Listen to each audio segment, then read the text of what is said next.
Association of otolaryngologists of India west বেঙ্গলের তরফ থেকে।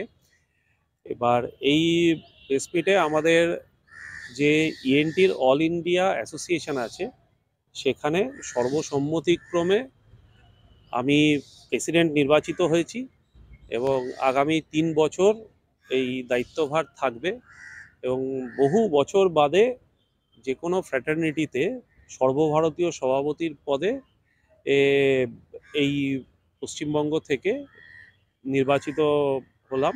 যে সারা ভারতবর্ষে ইএনটি যে চিকিৎসা এবং তার যে ইএনটি ডাক্তারদের যে পার্সপেক্টিভ সেটাকে কী হারে এগিয়ে নিয়ে যাওয়া যায় সেই বিষয়ে, এবং এই বছর থেকে এখন যে আমাদের অল ইন্ডিয়া রিসার্চ জার্নাল তার যে সদর দপ্তর সেটাও কলকাতাতে স্থানান্তরিত হবে আগামী 6 বছরের জন্য।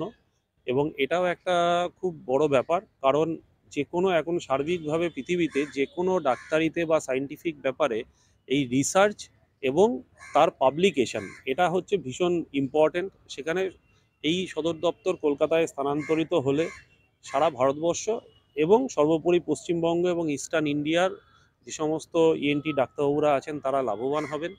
এবং তার সাথে ভবিষ্যতে আমরা ইএনটির ক্ষেত্রে আর কি কি করতে চাই, বিভিন্ন ইন্ডিয়ান গাইডলাইন ইএনটি চিকিৎসার জন্য এবং যে সমস্ত সোশ্যাল অ্যাওয়ারনেসের ব্যাপার তারও বিভিন্ন রকম স্টাডি, যেরকম পলিউশন বা নয়েজ পলিউশন এসবগুলো নিয়ে কি করা যায় এবং ডিফারেন্ট সিটিকে এঙ্গেজ করে কিভাবে কি করা যায় সেগুলোর জন্য আমাদের আগামী 3 বছরের বিভিন্ন রকম পরিকল্পনা থাকবে। এবং তার সাথে 2026 সালে এই সর্বভারতীয় ইএনটি ডাক্তারবাবুদের যে অ্যাসোসিয়েশন তার যে বার্ষিক সাধারণ সভা বা অ্যানুয়াল কনফারেন্স সেটাও কলকাতায় হবে, সেটারও অ্যানাউন্সমেন্ট অফিসিয়াল এখানেই হবে। Doctor Dwaipayan Mukherjee, president elect, all India ENT association. All India ENT অ্যাসোসিয়েশনের সভাপতি নির্বাচিত হওয়া এটা তো একটা ভালো লাগা ফিলিংস, কিন্তু হোয়াট টু ডু নেক্সট, কি করা যায়। এবার আমি সুনির্দিষ্টভাবে 3টে জিনিস বলতে চাই। আরে ভাই, যে কোনো সাবজেক্টে, সেটা ইএনটি, সার্জারি, গাইনি, যে কোনো সাবজেক্টে 3টে বেসিক জিনিস আছে।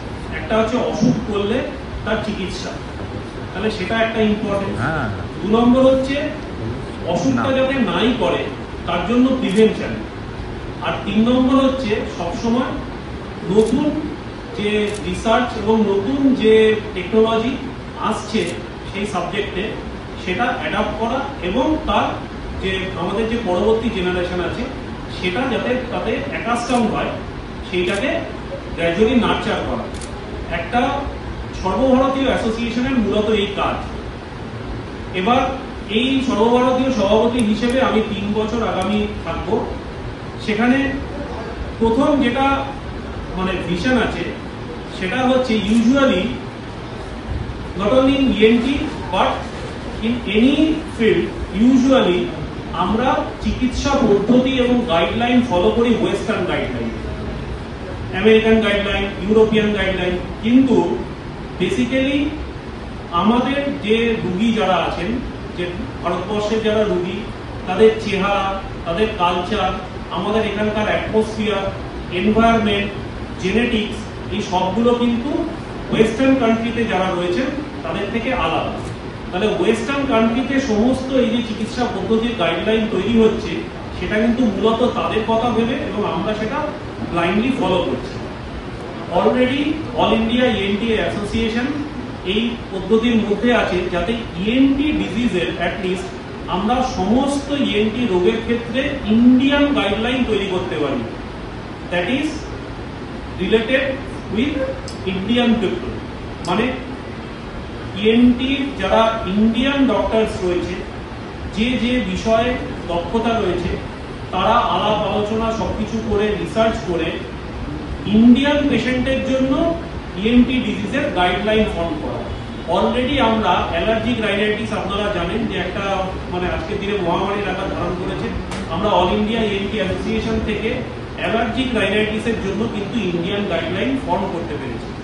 এখন আমরা প্রসেসে আছি কানের যত রোগ আছে তার ইন্ডিয়ান থেরাপিউটিক গাইডলাইন তৈরি করার জন্য, অলরেডি সেটা প্রসেসে আছে। আশা করা যায় আগামী 2-3 বছরের মধ্যে ইএনটির যে রোগ আছে সেই সব রোগেরই আমরা কিন্তু ইন্ডিয়ান গাইডলাইন তৈরি করে ফেলতে পারবো। এতে সুবিধা হচ্ছে সাধারণ ভারতবাসী, কারণ তাদের কথা ভেবে এই থেরাপিউটিক গাইডলাইন তৈরি হবে এবং সামগ্রিকভাবে সমস্ত ইএনটি সার্জন অ্যাক্রস ইন্ডিয়া তারাও এটাতে বেনিফিটেড হবে। তারা এই ইন্ডিয়ান গাইডলাইন ফলো করে চিকিৎসা করতে পারবে এবং কালকের ডেটে যদি কোনো কোশ্চেন আসে তাহলে কোর্ট অফ লতেও সেই রেফারেন্সটা দেওয়া যেতে পারে যে এটা অল ইন্ডিয়া ইএনটি অ্যাসোসিয়েশনের ইন্ডিয়ান গাইডলাইন। সুতরাং সেইভাবে চিকিৎসা করলে ইএনটি ডাক্তাররা উপকৃত হবেন, আমাদের যে পেশেন্ট তারা উপকৃত হবেন এবং সার্বিকভাবে হয়তো কিছুদিন বাদে দেখা যাবে আমাদের গাইডলাইন ফলো করে ওয়েস্টার্ন যে সমস্ত কান্ট্রি আছে সেখানেও তারা তাদের গাইডলাইন পরিমার্জন করছে। নাম্বার 1। নাম্বার 2 হচ্ছে যেটা বললাম যে কোনো ক্ষেত্রে রোগ একটা বিষয়, কিন্তু যে কোনো অল ইন্ডিয়া অ্যাসোসিয়েশনের এই রোলটা রয়েছে যে সেই রোগ কি করে প্রিভেন্ট করা যায় সেদিকেও নজর দেওয়া। অলরেডি এদিকে আমরা নজর দেওয়া শুরু করেছি এবং আগামী 2-3 বছরের মধ্যে আমরা চেষ্টা করব যে নয়েজ পলিউশন হচ্ছে একটা অন্যতম ইম্পর্টেন্ট ইস্যু। শব্দ দূষণ দিনে দিনে দেখা যাচ্ছে যে প্রচুর, অলরেডি ডক্টর অমিতাভ রায় চৌধুরী বলেছেন যে বাচ্চাদেরও শ্রবণ ক্ষমতা নষ্ট হয়, বড়দের নষ্ট হয়। এর কিন্তু একটা বৃহৎ পার্ট হচ্ছে নয়েজ পলিউশনের জন্য।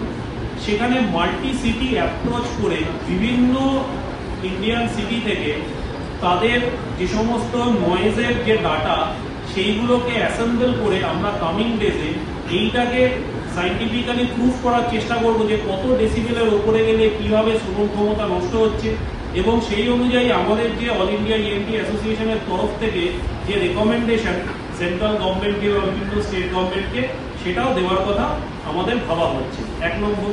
2 নম্বর হচ্ছে এয়ার পলিউশন। এই এয়ার পলিউশন যদি হয় তাহলে সার্বিকভাবে অ্যালার্জি এবং লাংসের যে অসুখ এই কিন্তু অনেক বেড়ে যায়। আপনারা খেয়াল করে দেখবেন কালকে না পরশু বিভিন্ন খবরের কাগজে একটা আর্টিকেল বেরিয়েছে যে গত 1 বছরে এন্টায়ার ফার্মাসিউটিক্যাল ইন্ডাস্ট্রি, এই যে ওষুধের যে ব্যবসা, তার মধ্যে সব থেকে বেশি গ্রোথ হয়েছে, অ্যারাউন্ড 15% গ্রোথ হয়েছে অনলি রেসপিরেটরি মেডিসিনের, নাকে স্প্রে এবং ইনহেলারে। কারণটা কি? সেই একই ব্যাপার, দূষণ এবং তার থেকে অ্যালার্জি এবং রেসপিরেটরি ডিজিজ বাড়ছে। এটা ইনডাইরেক্টলি কিভাবে তার রিফ্লেকশন হচ্ছে যে এই ক্ষেত্রে যে সমস্ত ওষুধ বিক্রি হয় সেটা গত 1 বছরে বাকি অন্য যে কোনো ওষুধ, ডায়াবেটিস, কার্ডিওলজি, এই সমস্ত ওষুধের থেকেও এই ওষুধের বিক্রি সব থেকে বেশি গ্রোথ হয়েছে 15 to 16%। তার মানে অবধারিতভাবে এই রোগী প্রতি বছর অত্যধিক হারে বাড়ছে। সেটাও আমাদের অল ইন্ডিয়া পার্সপেক্টিভে বিভিন্ন সিটি বেস এই পলিউশনকে ট্র্যাক করে এরও কি রেকমেন্ডেশন পাঠানো যায় সেটাও আমরা চেষ্টা করব।